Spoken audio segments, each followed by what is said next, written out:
Hello guys, രേണുസുധിയുടെ കാമുകൻ ആഫ്രിക്കക്കാരൻ ആഫ്രിക്കക്കാരനായ ഗജപൊക്കിരിയായിട്ടുള്ള അതിഭീകര സൈസുള്ള ഒരു മനുഷ്യൻ സുഹൃത്താണ് പറഞ്ഞിട്ട് രേണുസുധി സോഷ്യൽ മീഡിയയിൽ ഒരു ഫോട്ടോ പോസ്റ്റ് ചെയ്ത് അതിൻ്റെ താഴെ വന്നുള്ള കമൻറ്റുകൾ ഹൈലി സെക്ഷുവലൈസ്ഡ് ആയിട്ടുള്ള രീതിയിലുള്ള, അത് പറയാൻ പറ്റാത്ത രീതിയിലുള്ള കമൻറ്റുകൾ നിങ്ങളവിടെ പോയാക്കി മനസ്സിലാവും.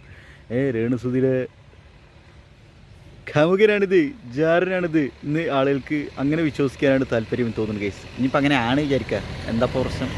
രേണുസുധിക്ക് എന്താ പ്രേമിക്കാൻ പാടൂലേ? ആഫ്രിക്കക്കാരനെ കൊണ്ട് പ്രേമിക്കാൻ പാടൂലേ? സൈസ് കൂടിയോണ്ട് സ്നേഹിക്കാൻ പാടൂലേ? എടോ, ഒരു സ്ഥലത്ത് പോയിട്ട് ചെങ്ങായുടെ കൂടെ നിന്നിട്ട് ഫ്രണ്ടാണ് പറഞ്ഞിട്ട് ഫോട്ടോ ഇട്ടിട്ടുണ്ടെങ്കിൽ ആളുകൾക്ക് വലിയ വിഷയമല്ല. രേണുസുധി മോശമൊന്നുമല്ല, രേണുസുധിക്ക് ഒരു കണ്ടൻറ്റാണ് വേണ്ടത് കേട്ടോ. അപ്പോൾ രേണുസുധിക്ക് ഇതിൻ്റെ സംഭവം എന്താ വെച്ചാൽ, രേണുസുധി മനഃപൂർവ്വം അത് പ്രൊവോക്ക് ചെയ്യാൻ വേണ്ടിയിട്ട് അങ്ങനെ ഫോട്ടോ ഇട്ടതാണെന്ന് പറയാനും പറ്റില്ല. കാരണം റീച്ച് എന്നൊരു സാധനം ഉണ്ടല്ലോ. അപ്പോൾ ഞാൻ ഇവിടെ പറഞ്ഞു വരുന്ന സാധനം, എല്ലാ വ്യക്തിക്കും, ഏതൊരു വ്യക്തിക്കും, രേണുസുധി ആയിക്കോട്ടെ, ഞാനായിക്കോട്ടെ, നിങ്ങളായിക്കോട്ടെ, ആരായിക്കോട്ടെ, ഒരാളുടെ കൂടെ ഒന്ന് ഫോട്ടോ എടുക്കാനും ഇഷ്ടമുള്ള വസ്ത്രം ധരിക്കാനും അത് പോസ്റ്റ് ചെയ്യാനൊക്കെ ഉള്ള അവകാശങ്ങളുണ്ട് കേസ്. അത് അവരുടെ പേഴ്സണൽ ഇഷ്ടമാണ്, ഇഷ്ടക്കേടുകളാണ്, ചോയ്സാണ്, ഇൻട്രസ്റ്റാണ്, ഒക്കെയാണ്. അതിലിപ്പോൾ എന്തിനാണ് മറ്റുള്ളവരിങ്ങനെ ചൊറിഞ്ഞിട്ടില്ലൊന്നും വലിയ കാര്യമില്ല.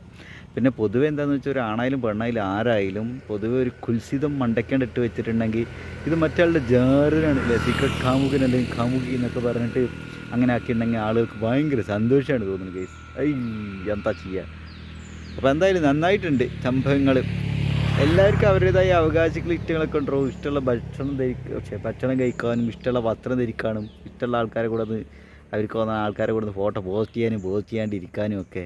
അത് വേറെ ഏതെങ്കിലും രീതിയിൽ പ്രശ്നങ്ങളാവുകയാണെങ്കിൽ മാത്രം അപ്പം നമ്മൾ കൺസേൺ ആയ പോരെ. ഒരാളുടെ ഇഷ്ടത്തിൽ കയറിയിട്ട് എന്തിനാണോ വെറുതെ വളവളവളൊക്കെ എന്താ ചെയ്യുക. പൊതുവെ എന്താ വെച്ചാൽ രേണുസുധിനെ നെഗറ്റീവ് ആക്കുക എന്നുള്ളതിലാണ് ആളുകളുടെ ഒരു സന്തോഷം. അപ്പോൾ പുതിയ സന്തോഷമാണ് ഇപ്പോൾ ഈ ഫോട്ടോ കാമുകൻ എന്നുള്ള രീതിയിലൊരു വ്യാഖ്യാനം നന്നായിട്ടുണ്ട്.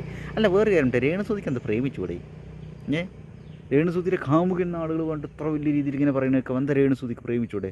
ഡിവോഴ്സ്ഡ് ആയ ആളുകൾക്ക് എന്താ പ്രേമിച്ചൂടെ? ഇഷ്ടപ്പെട്ടോടെ ആൾക്കാരെ? ഒരാണിൻ്റെ കൂടെ നിന്ന് ഡിവോഴ്സ്ഡ് ആയ ഒരു പെണ്ണിന് ഫോട്ടോ എടുത്തുകൂടെ? ആഫ്രിക്കക്കാരെ എന്താ സ്നേഹിച്ചുകൂടെ? ആഫ്രിക്കക്കാരെ സുഹൃത്തുക്കളാക്കിക്കൂടെ? എന്താണ് പ്രശ്നം?